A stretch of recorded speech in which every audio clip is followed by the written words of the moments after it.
नमस्कार बच्चों, मैं शशिकांत जैगर आपका स्वागत करता हूं हमारे YouTube channel economics education hub Shashikant sir के चैनल में। आज हम बात करेंगे कक्षा 12वीं की समष्टि अर्थशास्त्र की पुस्तक के पाठ नंबर 2, जिसका नाम है राष्ट्रीय आय का लेखांकन के अगले टॉपिक के बारे में। आज के वीडियो में हम जानेंगे कि आधारित कीमतें क्या होती है, बाजार कीमतें क्या होती है और साधन कीमतें क्या होती है, उनके बारे में हम जानेंगे। ठीक है, तो सबसे पहले हम बात करते हैं कि भारत में राष्ट्रीय आय का सर्वाधिक महत्वपूर्ण मापक है साधन लागत पर जीडीपी। ध्यान देना बच्चों, एक प्रश्न भी बहुत सी बार पूछा जाता है कंपटीशन एग्जाम में या छोटे क्वेश्चनों में कि भारत में राष्ट्रीय आय का सर्वाधिक महत्वपूर्ण मापक क्या है? साधन लागत पर जीडीपी, यानी जीडीपी एक्ट फैक्टर कॉस्ट। ठीक है, तो साधन लागत पर जीडीपी राष्ट्रीय आय का सर्वाधिक महत्वपूर्ण मापक है भारत देश में। दूसरा महत्वपूर्ण बात है कि भारत सरकार का केंद्रीय सांख्यिकी कार्यालय, ध्यान देना बच्चों, भारत सरकार का केंद्रीय सांख्यिकी कार्यालय CSO साधन लागत पर जीडीपी, ध्यान देना बच्चों, साधन लागत पर जीडीपी या जीडीपी एट फैक्टर कॉस्ट तथा बाजार कीमत पर जीडीपी का आकलन करता है। जीडीपी एट मार्केट प्राइस और जीडीपी एट फैक्टर कॉस्ट का आकलन कौन करता है?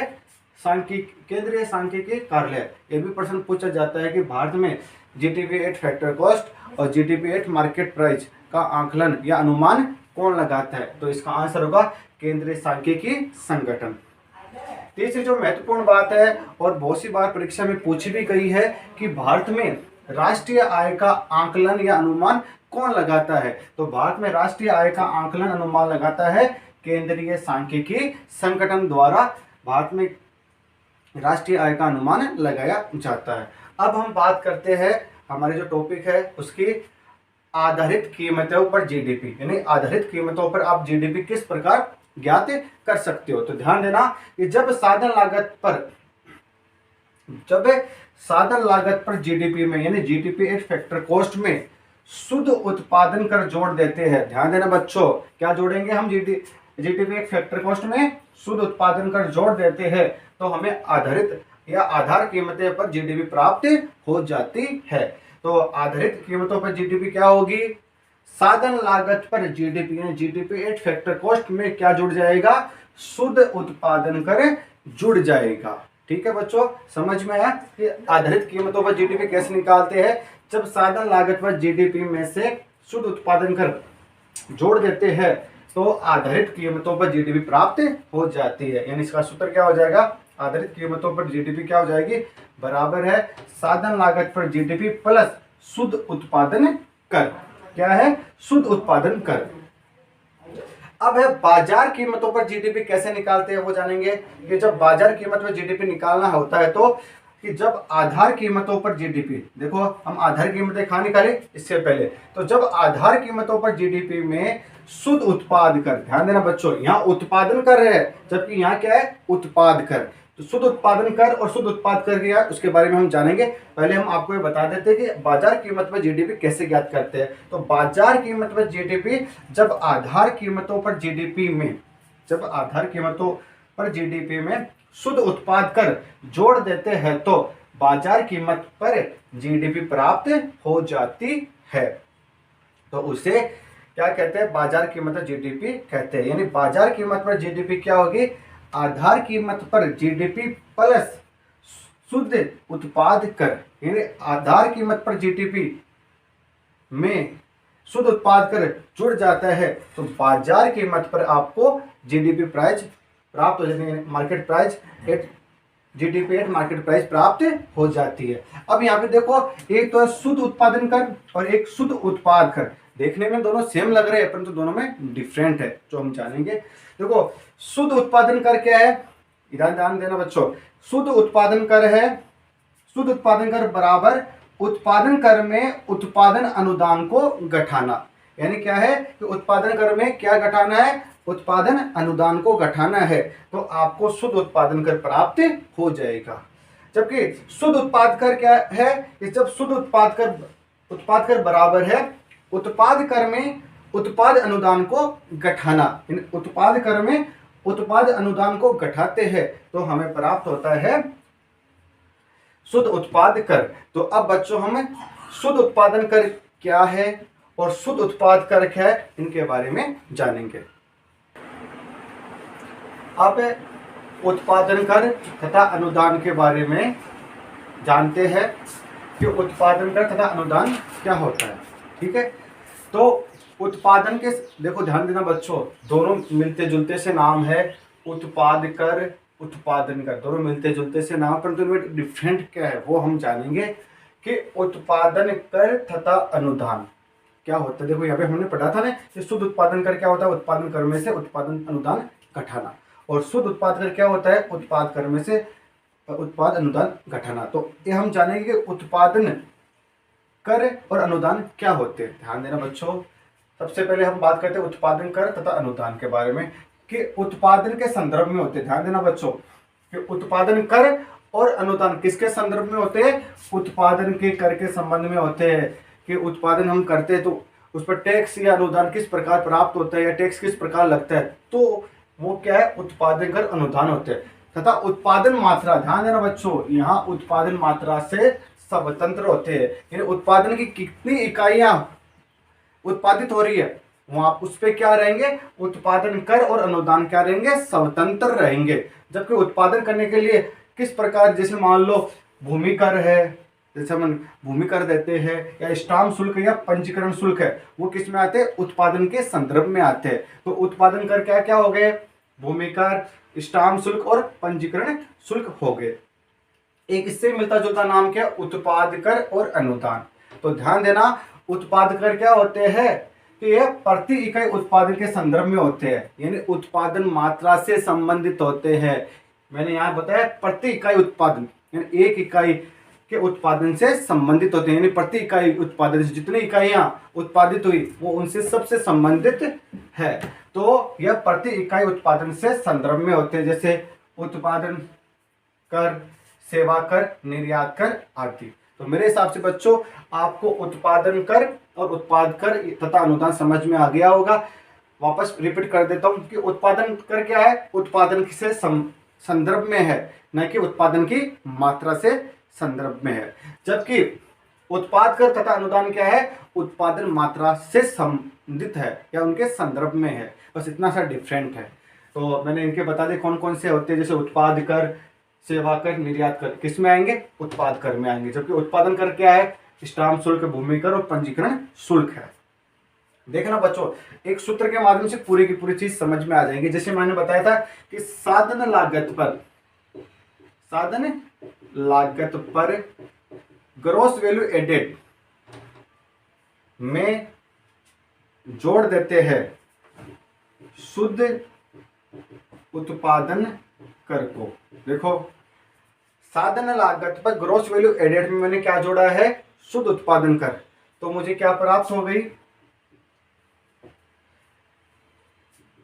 आधार कीमत पर, अभी थोड़ी देर पहले बताया ना, आधार कीमत पर ग्रॉस वैल्यू एडेड प्राप्त हो गई। अब आधार कीमत पर ग्रॉस वैल्यू एडेड में मैं शुद्ध उत्पाद कर जोड़ता हूं, शुद्ध उत्पाद कर जोड़ता हूं, उत्पाद कर जोड़ता हूं, तो मुझे प्राप्त हो जाएगी बाजार कीमत पर ग्रॉस वैल्यू एडेड, बाजार कीमत पर ग्रॉस वैल्यू एडेड। यानी पूरे के पूरे वीडियो का सार क्या है, ये सूत्र है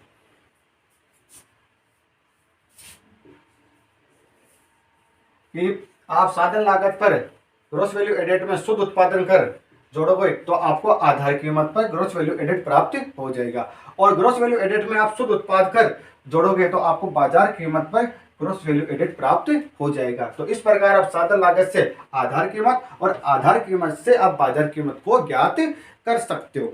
एक क्या होता है, सीधा साधन लागत से बाजार कीमत किस प्रकार ज्ञात करते हैं वो जानते हैं। ठीक है, तो बच्चों ये तो समझ में आ गया होगा।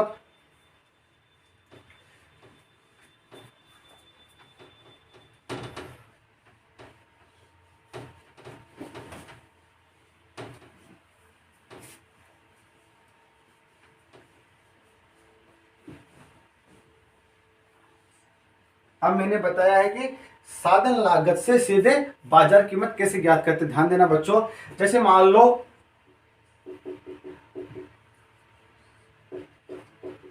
साधन लागत पर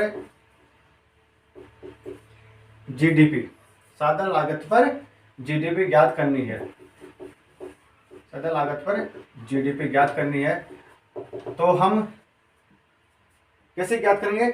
बाजार कीमत पर, ध्यान देना, बाजार कीमत पर जीडीपी में, बाजार कीमत जीडीपी में से शुद्ध अप्रत्यक्ष कर को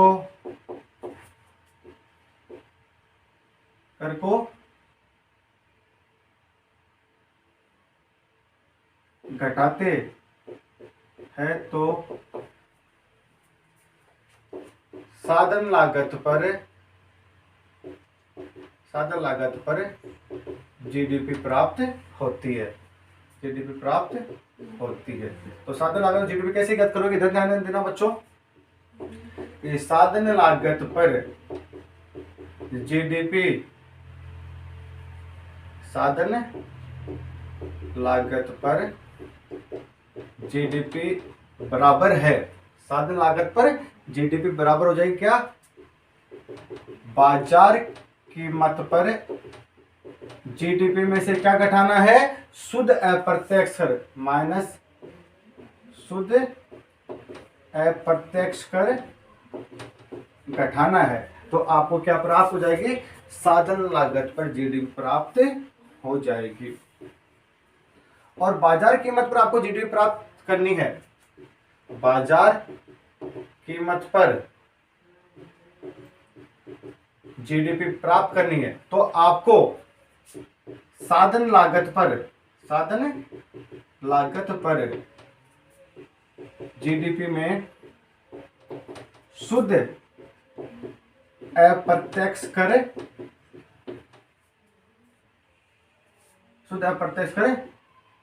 घटाना, जोड़ना होगा। तो आपको क्या करना है? बाजार कीमत में जीडीपी निकालनी है, तो साधन लागत जीडीपी में शुद्ध अप्रत्यक्ष कर को जोड़ना होगा, यानी बाजार कीमत पर जीडीपी बराबर क्या होगी? साधन लागत पर जीडीपी प्लस शुद्ध अप्रत्यक्ष कर, शुद्ध अप्रत्यक्ष। तो इस प्रकार आप क्या कर सकते हो? साधन लागत से सीधे बाजार कीमत और बाजार कीमत से सीधे साधन लागत पर निकाल सकते हो। अब शुद्ध अप्रत्यक्ष कर क्या होता है वो भी मैं बता देता हूं। ये शुद्ध अप्रत्यक्ष कर क्या है? ध्यान देना बच्चों कि जब अप्रत्यक्ष कर में सब्सिडी को घटा देते हैं तो हमें शुद्ध अप्रत्यक्ष कर प्राप्त हो जाता है। शुद्ध अप्रत्यक्ष कर क्या हो गया? अप्रत्यक्ष कर माइनस अनुदान, अप्रत्यक्ष कर माइनस अनुदान हो गया। तो इस प्रकार आप साधन लागत पर जीडीपी और मार्केट प्राइस पर जीडीपी ज्ञात कर सकते हो। यानी आप क्या करो? शुद्ध अप्रत्यक्ष कर पर शुद्ध अप्रत्यक्ष है उसकी जगह ये मान रख दोगे तो आप ज्ञात कर सकते हो। देखो मैं यहाँ रख के देखता हूँ, ये साधन लागत पर जीडीपी ज्ञात करनी है, नहीं जीडीपी एक्ट फैक्टर कॉस्ट ज्ञात करनी है आपको। ध्यान देना बच्चों, मैं पहली वाली ज्ञात बता रहा हूँ, फिर दूसरी बार। तो आपको क्या करना है? जीडीपी एट मार्केट प्राइस में शुद्ध अप्रत्यक्ष कर को घटाना है। तो शुद्ध अप्रत्यक्ष कर क्या है? अप्रत्यक्ष कर माइनस अनुदान। तो माइनस अप्रत्यक्ष कर और ये माइनस का निशान दे रखा है और यहाँ घटाना है, तो माइनस माइनस क्या हो जाएगा? प्लस हो जाएगा, नहीं अनुदान। तो ये क्या हो गई? जीडीपी फैक्टर कॉस्ट आ गई। देखो बच्चों, जीडीपी फैक्टर कॉस्ट क्या होगी? जीडीपी एट मार्केट प्राइस में से अप्रत्यक्ष कर को घटा दिया और अनुदान जोड़ दिया तो हमें जीडीपी एट फैक्टर कॉस्ट प्राप्त होगी। इसी प्रकार आप क्या ज्ञात करो? जीडीपी एट मार्केट प्राइस भी ज्ञात कर सकते हो। तो जीडीपी एट मार्केट प्राइस ज्ञात करने के लिए जीडीपी एट फैक्टर कॉस्ट में आप जोड़ दो अप्रत्यक्ष कर को, तो अप्रत्यक्ष करके जुड़ जाएगा, तो अप्रत्यक्ष कर जुड़ गया और सब्सिडी घट जाएगी, सब्सिडी घट जाएगी, यानी अनुदान घट गया। तो इस प्रकार आप इस उत्तर भी ज्ञात कर सकते हो। तो मेरे हिसाब से बच्चों आज आपको आधार कीमतें, साधन लागत पर कीमतें और बाजार कीमतें किस प्रकार निकालते हैं वो मैंने आपको समझाया है और समझ में भी आया होगा। ये भी इम्पोर्टेंट है और जो पीछे बताया ना वो भी इम्पोर्टेंट है। अगर कुछ चीज़ समझ में ना आए तो आप कमेंट बॉक्स में जाके पूछ सकते हो। अगर आज का वीडियो हमारा अच्छा लगा तो हमारे चैनल को सब्सक्राइब कीजिए, लाइक कीजिए और अधिक से अधिक शेयर कीजिए। धन्यवाद।